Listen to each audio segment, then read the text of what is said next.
the This agenda. conference will now be recorded. Is there any public comments? And if there's none, we'll ask somebody to make the motion unless there's to approve the meeting from January, minutes of the meeting from January 18th, and unless anybody wants to comment on them. Okay, if there are no comments or corrections, then would somebody make the motion to approve the meeting minutes? Carol? Yep. Okay, and would somebody second that motion? Christine, thank you. So all in favor? Any opposed?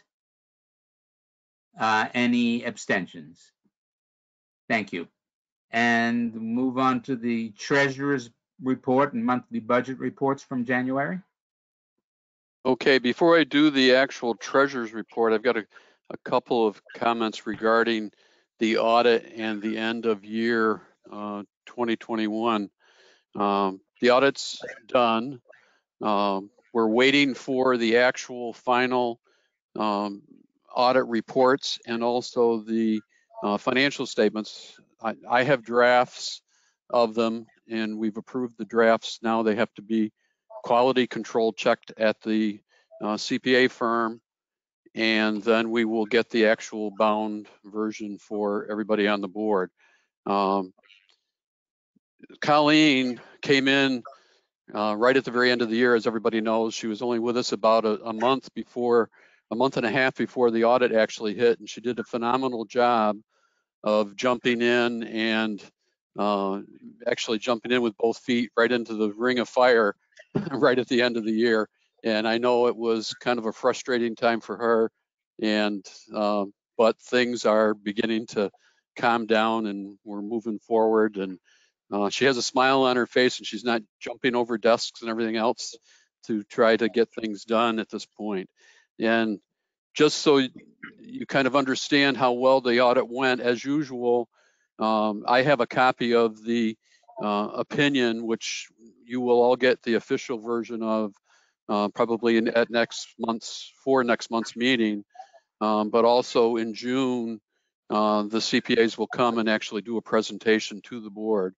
But I'll read you the section on the opinion. It says, we have audited the accompanying statements of the Southern Adirondack Library System, which comprise the statements of cash receipts and disbursements of the general fund, trust, and agency fund for the years ended December 31, 2021 and 2020, and the related notes to the financial statements. In our opinion, the financial statements referred to in the first paragraph presents fairly in all material respects the cash receipts and disbursements of the Southern Adirondack Library System for years ended December 31, 2021 and 2020, in accordance with the cash basis of accounting as described in note 1. So we got a full, clean opinion, and I know that's not unusual, but I wanted to just bring everybody up to date on that.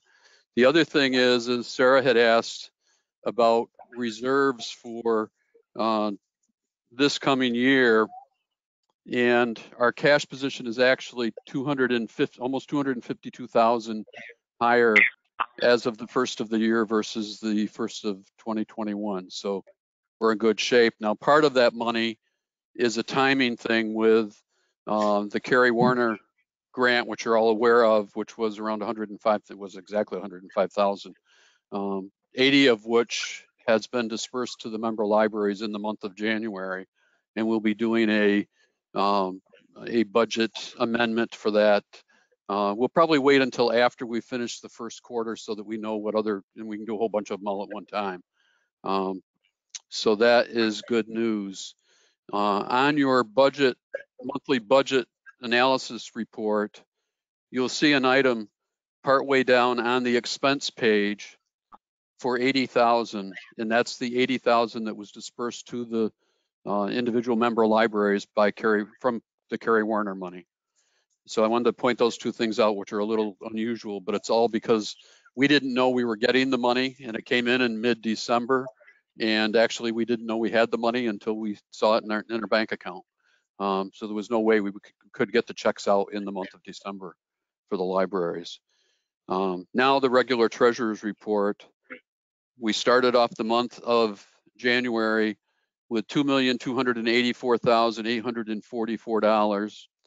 We had income receipts coming in of around $31,000, and we spent $267,489. So we ended up with $2,048,154. That's a good example of why we need reserves. We have enough reserves to almost cover a whole year, and I don't want us to go below 6 or 7 months because we don't get our state aid. Our first state aid normally comes in the month of July, and we would have to borrow some money temporarily if we, get those reserves down too low. If there's any questions or comments about any of, my remarks, I'd be happy to answer them now. Bob, a gentle note. The money, we received money from Kerry Warner as well as Assemblyman Matt Simpson, and the $25,000 was earmarked for SALS. It Right. wasn't all her money. Okay. Any other questions for Bob? Okay, then if there are no questions, would somebody like to make the motion to approve the treasurer's report? Russ, thank you. And Sue, you're seconding. All in favor? Any opposed? And any abstentions? Okay, thank you. We'll move on to the director's report. Sarah?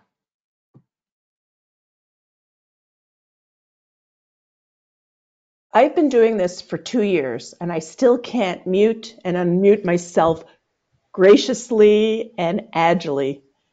There's no agile to my mouse techniques. We have a new phone system, and I was speaking with Christine earlier today. I was talking to you through my computer. Was it a clearer tone? I don't know. But we now have a voice over IP phone system, and our old antiquated phone system that we had limping along is now recycled. So you can reach me through my SALS phone number as well as all of the SALS staff without having to rely on people's cell phone numbers. Every year, SALS sends out a survey to measure our use, value, and satisfaction of services. The final, we're going to collect until February 18th, and as of yesterday, 95 people responded, and they are a good mixture of directors, staff, and trustees. And once we have a chance to review the results, the executive summary and a link to the survey will be shared with everyone. It'll be added to our annual report, and it'll be posted to our website.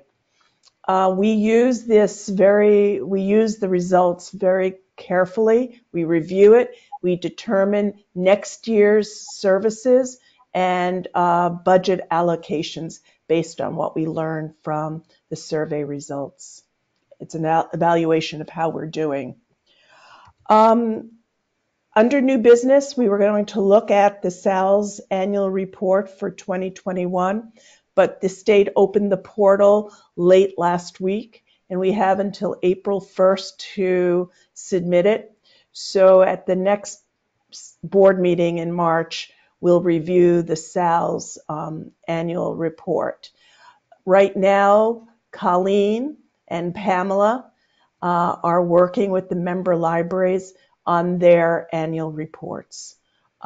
They held a party to talk about the annual report with the member library directors and interested trustees. They had a great attendance, and Pamela and Colleen are now getting how many hundreds of questions a day?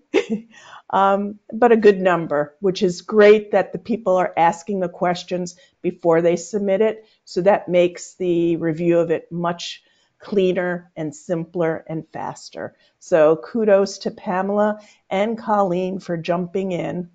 I also want to thank the JA staff and the SALS staff for getting the different statistical numbers needed, again, to help the libraries complete their annual reports. We need to talk about the SALS annual meeting. We have decided that it'd be a virtual meeting. If the executive order is lifted, we'll figure that out down the way. I think Pamela will pay. Pamela, please, can you hop in? What was the final information shared with the Marriott? Yep. If we cancel the on-site meeting at the Marriott today, we need to pay $1,500. They have offered to extend it to next year, but they're asking for a $1,000 down payment now, non-refundable. And then if we cancel next year, there would be, if we canceled it early enough, there would be an additional $500. So when I look at it, it makes sense to me, if we think we might possibly do it on site next year, to pay the $1,000 deposit, because we have to pay $1,500 regardless if we cancel it now. So if we pay the $1,000 deposit, they'll hold the space for us for that, I think it's the third Tuesday in May in 2023. So later on, thank you, Pamela. So later on in the meeting, we just need to get a board approval to pay the $1,000, cancel it, and reschedule it for May of 2023, because we're in 2022, even though I'm still back in 2019, but that's just me. So Excuse if we me, can Sarah. add that. Sorry, so we haven't given them any money at this point, right? Correct. Correct. Okay, just verifying that. Thank you. The second thing we'll need to decide upon is whether we're going to hold the meeting at 6 or 7 p.m. or hold it in the afternoon. We had better attendance when it was in the evening. And this year we do have already a speaker. Her name is Deborah Caldwell-Stone. She's the director of the ALA's Office of Intellectual Freedom, and she's quoted in just about every article I've read regarding book banning and censorship. I'm recommending we do it at 7, but ultimately it's up to you. Talk about people who are jumping in feet first. Besides Colleen, Pamela has been absolutely fabulous, and she has scheduled virtual meetings with all of our legislators. And this year, Nyla is asking us to do it a little differently, to have fewer people involved, and the SALS staff will be meeting in a few days to work about the content. I think a lot of it will be based on bringing back the construction aid. It went from 34 million down to 14 million. And in a nutshell, it goes from $1 million to disperse among all of our member library buildings to about 390,000. Among all of our member library buildings. And I know some libraries have big projects in the works. Stillwater comes to mind as they're renovating the building just down the block from them.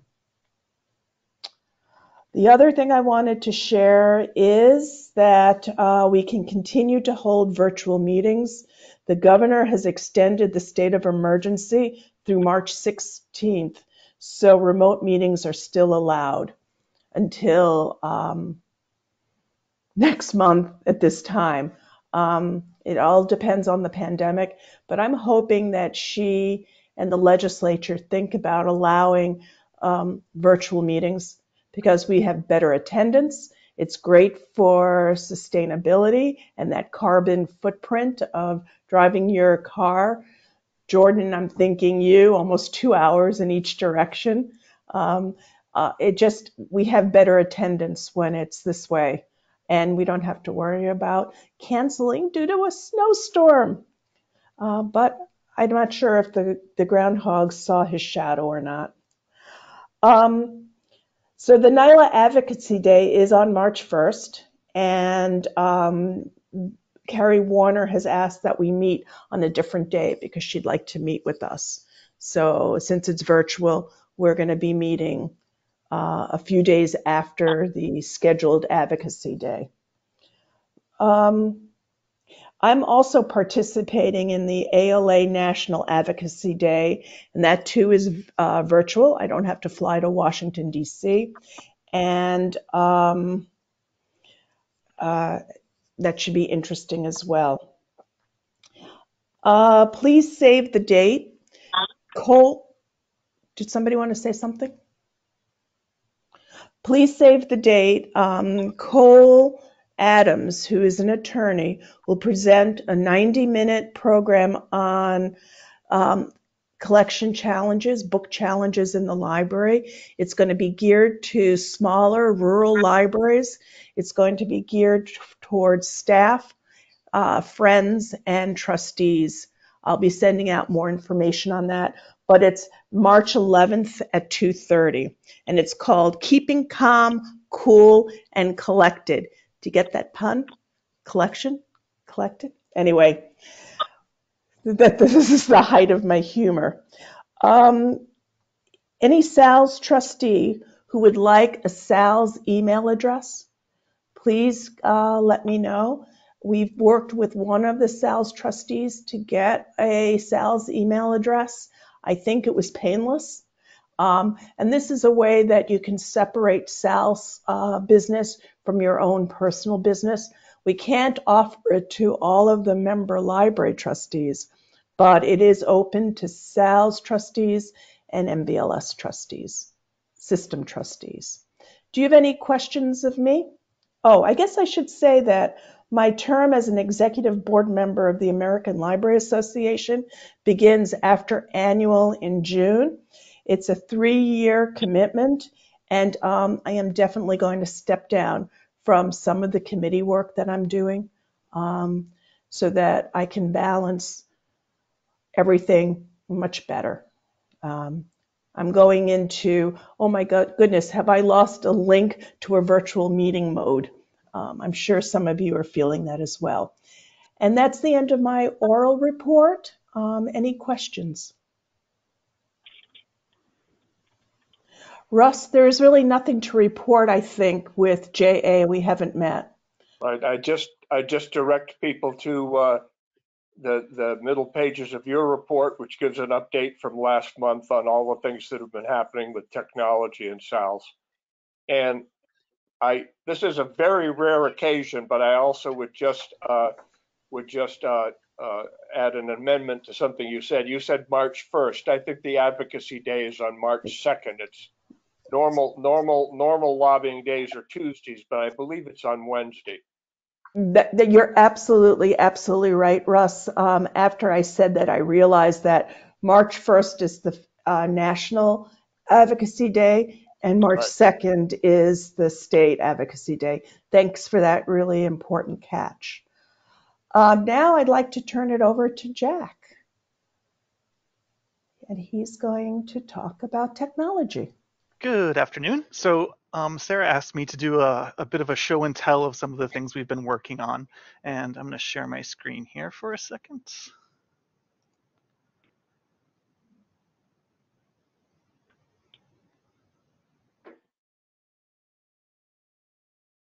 And one of the projects we started, come on, there we go. Maybe about, was it right before the pandemic or maybe a year and a half ago, was a program that we're calling Tech After Lunch. And I had a lot of fun looking at bento boxes. And the idea for Tech After Lunch is that it's kind of like this, right? It's technology, but we kind of have it a little fun while we're doing it and try and make it something that people want to attend and not something they're frightened of attending. So what is Tech After Lunch? It's a sort of a relaxing idea of we're going to look at some of the technology we use at SALS or that libraries use in their day-to-day work. The first 30 minutes are just sort of like a demonstration of like going through it and just looking at some of the features, describing what it is. And then maybe there's a 10, 15, 20, or 30-minute hands-on workshop where we actually work with the piece of technology and try and explore it and make people feel a little bit comfortable with it. So we try and make it casual and relaxed. So I want people to feel like they found some new comfort level with the tool and that they're able to ask questions that they might not feel comfortable asking in a larger group setting. I've had many people ask, can you record these sessions so we can view them later? And I don't record them because they're a different set of virtual workshops where they're meant to be intimate and not viewed on YouTube by lots of people later. So I've had people reach out and say, hey, can you record this? And I explain to them, no, we don't record it for the reasons I mentioned. But then I usually follow up and do like a one-on-one session with anyone who's really interested in that sort of topic. The other part about this is that it helps libraries meet the minimum standards. So each library is intended to provide library staff with annual technology training appropriate to their position to address community needs as outlined in the library's long-range plan of service. So it's beneficial in that we're sort of helping libraries, but it also meets one of the needs for the minimum standards. So I sort of mentioned this. We go through the why we use the technology, and then we go through the how, and then we try and make it hands-on. So some of the examples we've done in previous months where we took a look at OneDrive. We talked about the basics of it. What are cloud documents? How can you access your OneDrive account through your SALS email? What are the benefits of using this product? Like the why. Why would you want to use this? And why is it important that you know how to use this? We did a how to use, so we sort of did a tutorial of everyone signing into OneDrive, and we had maybe, I don't know, maybe 15 to 20 people in the workshop, and we're all just basically sharing documents with each other, working on the same document together, and just seeing what kinds of documents you can share. So I think that was really beneficial because it's a product that, especially during the pandemic when people are working remotely, has really allowed library staff to share their working documents with their fellow coworkers.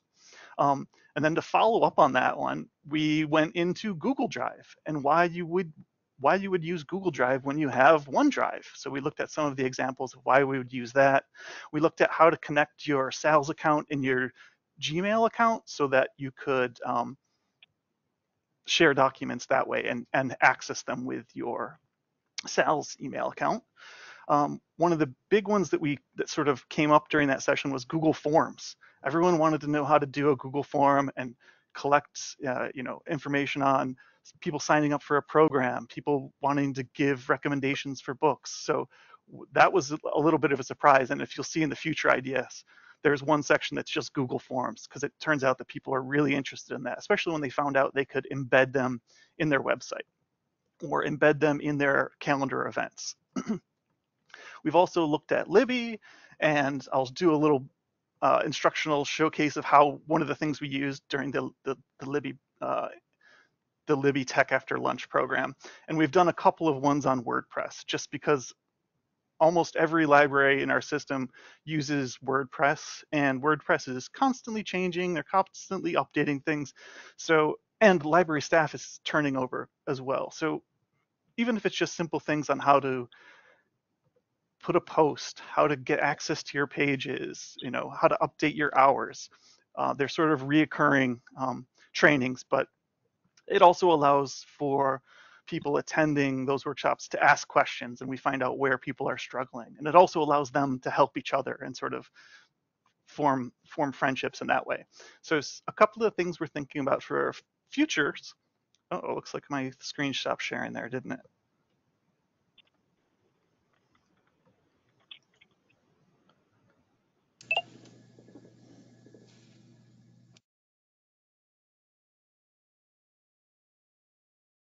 Well, I was going to show you.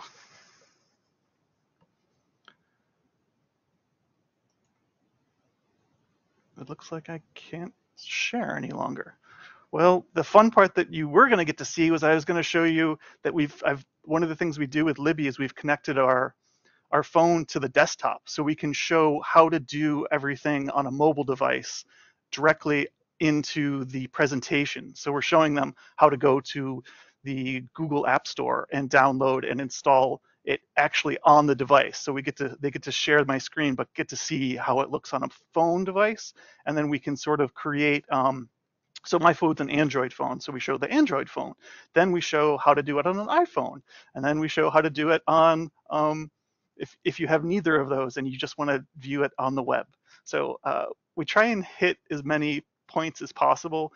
And another part of this Tech After Lunch is showing people where they can get support within the SALS website and where that will lead them to get support further on. So for a lot of people using like electronic devices to download ebooks, there's so many different devices. And then when someone comes into the library with a Kobo or a Nook or a Kindle, each process is different. So we wanted to sort of bake in a spot where people know to go. So you go to the SALS website for this, and it will lead you to these other places where you'll find the information on how to access content with different devices and how to provide support for different devices. So I guess that's all I can really show you at the moment, but if anybody has any questions, if not, that's Tech After Lunch. Bento box is not provided. Jack, you did that on purpose just to show that technology glitches can happen even to the experts. And Jack showed you how you just keep on going as if nothing happened at all. Thanks, Jack. Thank you, Sarah. Thank you both. Shall we move on, or is there anything else anybody would like to ask? Then I'm gonna just see if I can close this a bit. Okay. Jack, is it possible to remove the what you added to the screen? If not, that's all right. We'll move on to committee reports. And first, Audit and Finance. Russ, anything? Nothing. Okay. Building, Christine? Your hands, but you're muted. Oh, okay.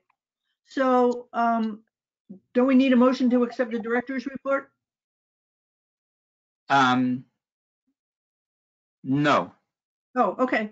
So, Sarah actually spoke to a few of the items on the building report about the phone system and about the New York State construction money getting cut, and hopefully some of it will get restored.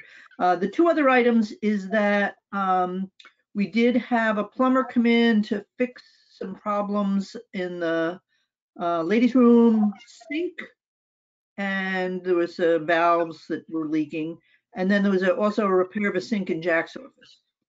The second item is the SALS construction grant, which is $50,000.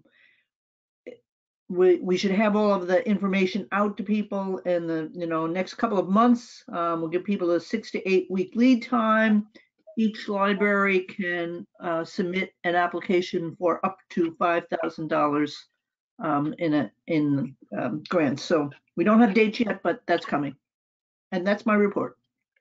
Thank you. Anybody have any questions? If there are none, we'll move on to Bylaws Committee. Russ, anything?